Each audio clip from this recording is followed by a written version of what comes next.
Assalamualaikum warahmatullahi wabarakatuh. Selamat bergabung pada rekan-rekan sekalian. Apa kabar? Waalaikumsalam warahmatullahi wabarakatuh. Alhamdulillah Mas, baik. Kabar baik. Oke, Ya mantap. gimana Bang Abdan kabarnya hari ini? Alhamdulillah sehat sambil menunggu buka puasa nih. Gimana puasanya nih? Alham Alhamdulillah. Alhamdulillah Lancar, lancar masih lancar. aman. Oke, Masih aman sampai Ya, saat ini. oke. Terima kasih dulu buat kalian semua telah ikut dalam diskusi ini. Mungkin tema kita kali ini cukup menarik ya. Mengutip sebuah artikel berita yang berjudul pengguna narkoba naik, generasi milenial rentan kena. Itu kutipan dari wakil presiden ketika menghadiri acara HADI yang diadakan oleh BNI. Nah, mungkin kalian sudah membaca artikel tersebut sebelum diskusi ini dimulai kan ya? Jadi, bagaimana pendapat kalian tentang artikel tersebut? Apalagi kita tahu sendiri bahwa para milenial ini adalah aset. Bisa dibilang aset untuk Indonesia dalam kedepannya. Karena seperti yang sudah direncanakan pemerintah, yaitu Indonesia Emas tahun 2045.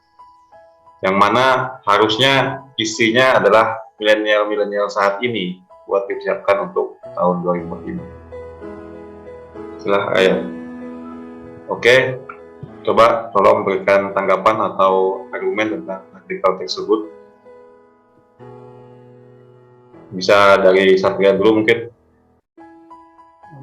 Oh ya baik. Kalau saya menilai dari artikel tersebut ya, menurut saya ini narkoba itu adalah permasalahan terbesar ya di Indonesia. Salah satu masalah terbesar di Indonesia. Di Indonesia itu penyalahgunaan narkoba dari tahun ke tahun itu juga meningkat. Menurut artikel yang saya baca tadi, di tahun 2017 itu pengguna narkoba itu 3,3 juta jiwa. Setelah itu pada tahun 2019 itu naik lagi menjadi 3,6 juta jiwa. Nah, ini kan termasuk peningkatan yang sangat tinggi ya, apalagi yang diserang itu adalah pemuda. Menurut saya itu ya sangat ironis bangsa ini jika para pemuda diserang seperti itu ya, menggunakan narkoba. Maka dari itu menurut saya peran pemerintah, peran aparatur negara itu harus sangat baik. Apalagi generasi pemuda itu generasi emas yang kita tunggu-tunggu aspirasinya untuk masa depan bangsa Indonesia. Mungkin seperti itu. Jadi kasus ini harus benar-benar kita tanggapi dengan serius. Peran masyarakat, pemerintah itu harus sangat-sangat disatukan agar Indonesia bisa lepas dari jeratan narkoba saat ini. Mungkin itu yang saya dapat sampaikan, Mas. Mungkin ada tanggapan lain dari Mas Pram atau Bang Ramadan itu. Ya, coba dari yang lain dulu mungkin ada tanggapan. Yep. Oh ya, oke, Ramadan, silakan. Masalah narkoba luar biasa ya, seperti jargonnya Bapak Kepala Bidang. Ya. Reinhard Kolose, war on drugs. Ya, kita harus perang lah. Habis bandar narkoba ya. War on drugs. Mantap. Kita sikat terus. Sebenarnya cara sikat habis bandar narkoba ini bukanlah tindakan yang melanggar kemanusiaan sebenarnya, Pak.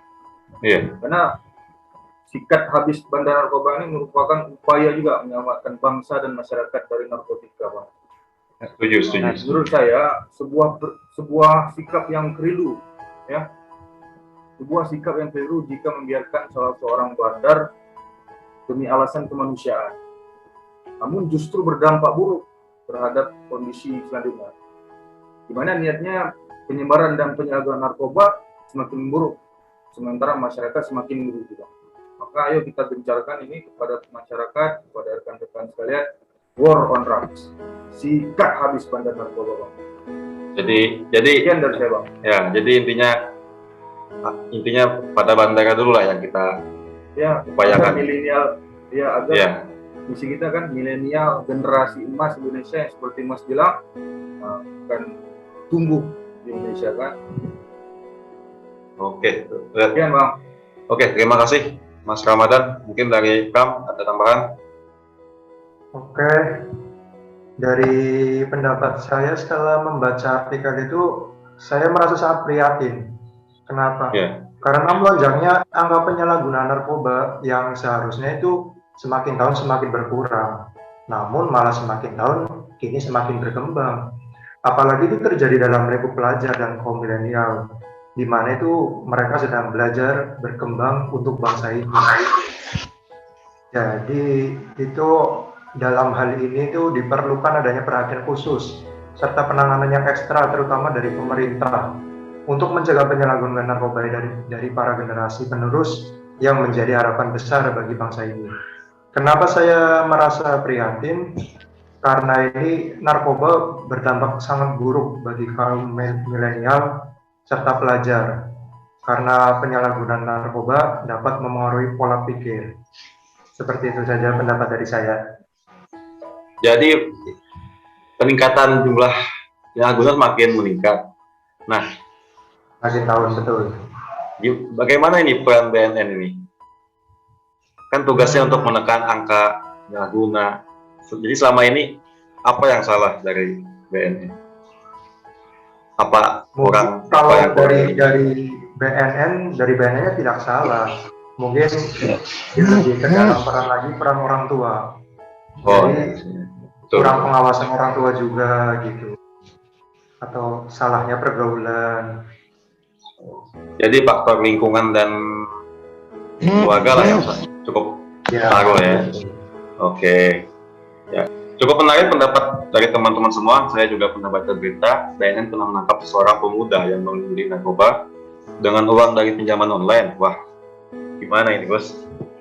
Dia pinjam uang online cuma buat narkoba, bukannya buat modal usaha, malah buat narkoba.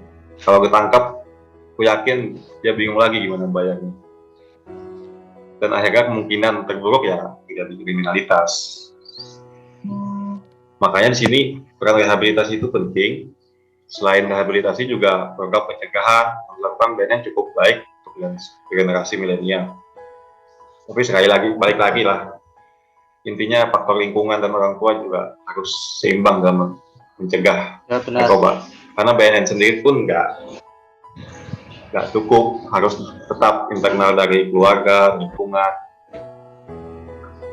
Contohnya, ada contoh di BNP Kalteng sudah mulai strategi pencegahannya dengan cara melibatkan milenial. Salah satunya dengan merangkul para influencer atau itu selebgram daerah untuk menjadi penggiat anti narkoba. Ini merupakan sebuah strategi yang cukup bagus, mengingat kita tahu para selebgram di zaman sekarang sungguh mampu menginfluence anak muda, terutama kaum milenial, seperti bagaimana berpakaian dan sebagainya. Dan di sini kita manfaatkan untuk menginfluence para milenial untuk menjauhi narkoba. Nah, kalau menurut kalian gimana nih? Sebagai milenial, langkah atau program apa yang menurut kalian paling efektif untuk menekan penyalahgunaan narkoba ini, terutama bagi para kaum milenial? Mungkin Ramadan bisa berikan pendapat terkait program. Terima kasih Mas. Menurut saya kalau ditanya bagaimana nih program kita untuk milenial kita kan, kita juga sebagai anak milenial pasti harus paham tentang kondisi kita, gimana caranya hindari bahaya tentang narkoba ini. Nah, saya tinggal di Aceh Mas. Oh ya, di Aceh lah. Saya tinggal di Aceh. Aceh itu terkenal dengan negeri 1000 warung kopi. Waduh. Banyak ya Mas. 1000 warung kopi. Udah pernah dihitung belum? Ibu itu pokoknya gitulah, jangan kita 1000 warung kopi. Kalau Mas kalau datang ke Aceh harus cobain ini. Takutnya kayak ulat kaki 1000 dihitung aja kagak. Ya, lanjut. Jadi maksudnya, jadi cukup banyak anak-anak milenial yang duduk dan menikmati kopi di Aceh, di warung kopinya. Jadi dari situ BNN melihat bahwa adat orang Aceh suka minum kopi. Maka BNN masuk ke dalam ranah itu, membuat acara talk show di beberapa warung kopi dengan memadari langsung kepala BNP, dan pastinya harus menggandeng para selebgram, influencer untuk mengikat audiens supaya mau menonton tentang program BNN ini, yaitu mengkampanyekan tentang bahaya narkoba. Nah, ini penting Mas, bahwa edukasi pada anak-anak milenial tentang bahayanya penyalahgunaan narkoba itu ini belum masuk ke dalam pembicaraan tongkrongan di warung kopi, belum banyak Mas. Kita ajak nih, kita pecut sedikit milenial supaya mereka membicarakan tentang bahayanya penyalahgunaan narkoba. Itu Mas. Jadi intinya ya kembali keterlibatan selebgram cukup menarik lah ya untuk menarik perhatian para anak muda. Iya. Mereka tokoh publik kan, bisa jadi contoh. Kalau nggak mengadakan takso mungkin juga bisa lewat pemasangan baliho atau apa di sekitaran warung kopi kan mungkin juga bisa lah ya. Bisa juga itu. Oke, mungkin dari Mas Ramadan udah cukup bagus, udah mantap lah. Dengan Mas Pram mungkin ada pendapat terkait. Oke. Pendapat saya untuk menurut hal ini itu karena mungkin di kaum milenial ini kurangnya kesadaran akan bahaya yang ditimbulkan dari penyalahgunaan narkoba. Jadi saya itu asli dari Banyumas. Jadi di Banyumas itu tingkat penyalahgunaannya itu nomor 3 se-Jawa Tengah. Saya merasa prihatin sekali itu. Jadi melalui hal ini bisa dicegah itu melalui penyuluhan melalui lingkungan universitas atau sekolah-sekolah. Dengan melalui penyuluhan tersebut, mereka itu kaum milenial menjadi tahu, serta adanya kesadaran dari timbulnya penyalahgunaan narkoba. Jadi kebanyakan ini kasus-kasus yang gunain ini kan karena rasa penasaran yang tinggi. Ya wajar lah kalau kertas pasti ininya coba-coba atau gimana. Jadi mereka itu ikut-ikutan. Lagi anak muda lah ya. Anak muda kan rasa penasarannya itu tinggi. Masih dari jadi untuk mencegah hal ini tuh bisa ditangani untuk penanganan kesadaran dengan mungkin itu edukasi, terus pemahaman mengenai dunia narkoba dan seperti itu. Masih ada lagi, Mas Pram?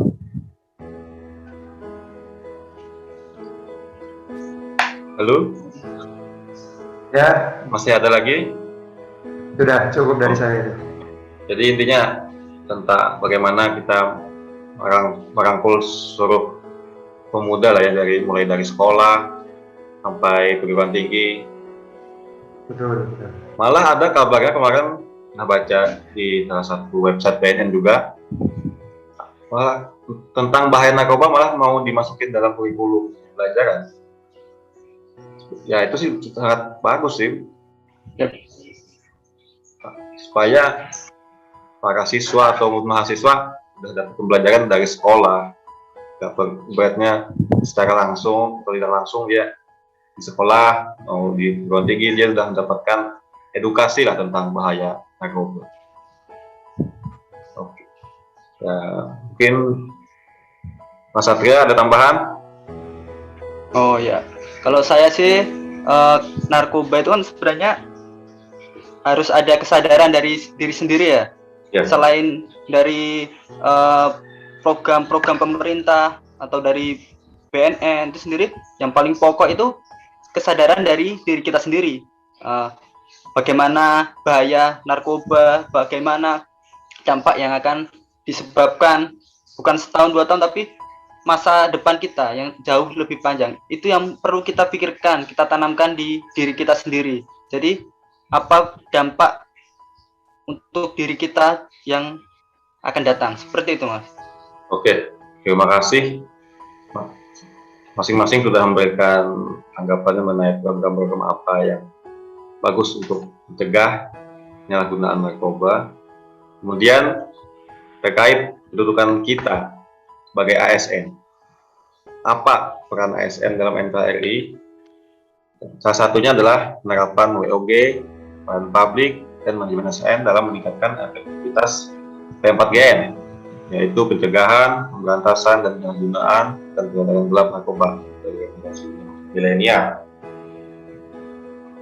Mungkin sedikit ada penjelasan terkait penerapan konsep WOG. WOG dulu lah, mungkin siapa yang bisa jelaskan tentang WOG? Oh ya, mungkin saya, Mas. Pada tahun 2000 berapa ya? 20 itu kan Presiden Joko Widodo itu sudah mengeluarkan Impres ya, nomor 2 tahun 2020. Itu tentang rencana aksi nasional dalam penguatan P4GN. Itu adalah salah satu proses kolaborasi ya antara kementerian. Itu Pak Presiden itu memerintahkan semua dari para menteri, Kabinet Indonesia Maju, Sekretariat Negara, Kapolri, TNI, BIN, itu semua, apalagi dari pemerintah provinsi sampai pemerintah kabupaten, itu semua harus melaksanakan aksi nasional P4GN itu sendiri, dan diharapkan setiap instansi itu melaporkan hasil pelaksanaannya terhadap P4GN-nya itu kepada Presiden, itu melalui Badan Narkotika Nasional. Peran seluruh pemerintah dari atas, dari Presiden, Menteri, Kepolisian, TNI, itu semua sampai ke bupati, sampai ke desa-desa itu sangat penting. Jadi itulah gunanya kita bersama-sama melawan narkoba untuk Indonesia yang bersih dari narkoba. Jadi kesimpulannya itu harus ada kolaborasi. Jadi ASN itu tidak semuanya bisa menjalankan program ini. Jadi perlu dukungan dari masyarakat, dari pemerintah juga. Jadi seperti itu, Mas. Mungkin yang untuk Indonesia lebih bersinar, bersih dari narkoba. Seperti itu. Jadi sesuai Impres ini, masalah penanganan narkoba berarti bukan cuma BNN, tapi seluruh elemen pemerintah sampai ke desa, kelurahan, bahkan di dalam Impres ini pun ada yang perintah untuk menganggarkan desa-desa untuk menganggarkan tentang narkoba. Tentang asosiasi bahaya narkoba, dari dana desa itu disisihkan buat narkoba khusus untuk desa. Ya, saking bahayanya narkoba dibuatkan khusus untuk itu dalam dana desa. Luar biasa sekali nih bahaya narkoba ini. Ya, Mas. Terkait WOG mungkin ya cukup. Kita lanjut ke masalah manajemen ASN. Siapa yang mau jawab atau memberikan pendapat dari Oke, Ramadan.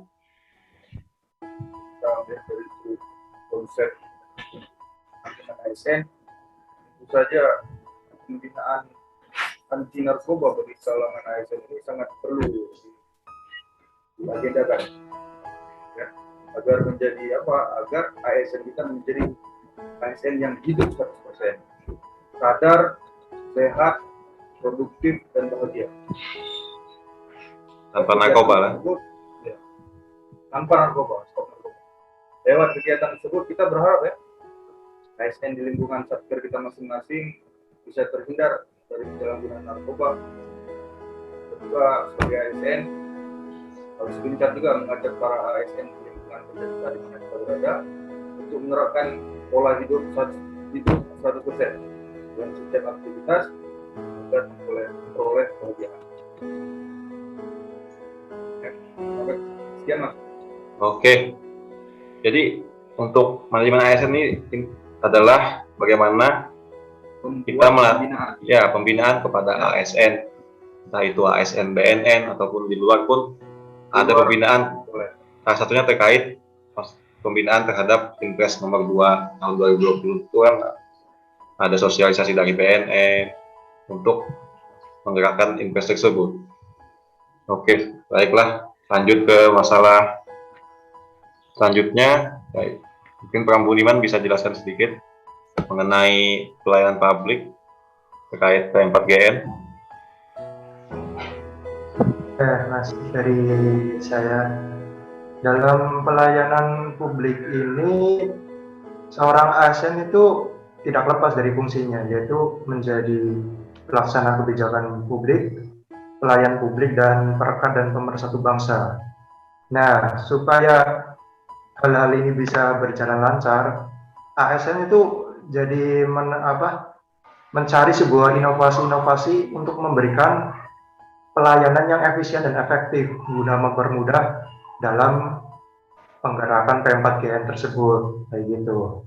Jadi melalui layanan yang efisien dan efektif yang diberikan oleh instansi, menjadi masyarakat itu nyaman dan percaya kepada instansi untuk membutuhkan pelayanan itu.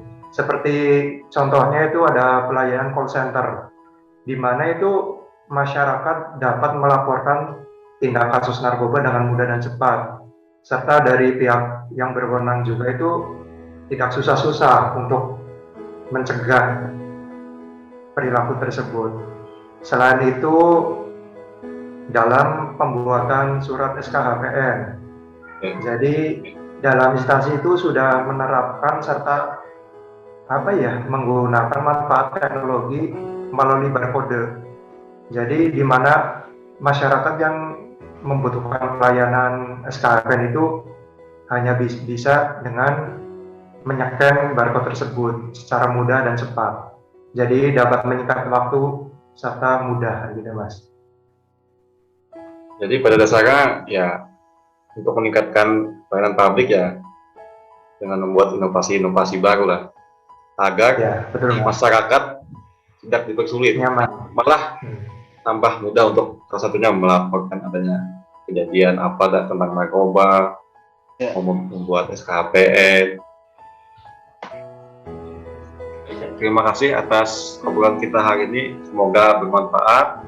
Jadi pada dasarnya saya bisa menarik kesimpulan bahwa dalam rangka mengatasi permasalahan narkoba di Indonesia, pemerintah menetapkan strategi P4GN, yaitu strategi pencegahan, pemberantasan, dan penyalahgunaan peredaran gelap narkoba sebagai dasar kebijakan yang memiliki tujuan dan sasaran, yaitu mengambil langkah-langkah yang diperlukan sesuai tugas, fungsi, dan kewenangan BNN.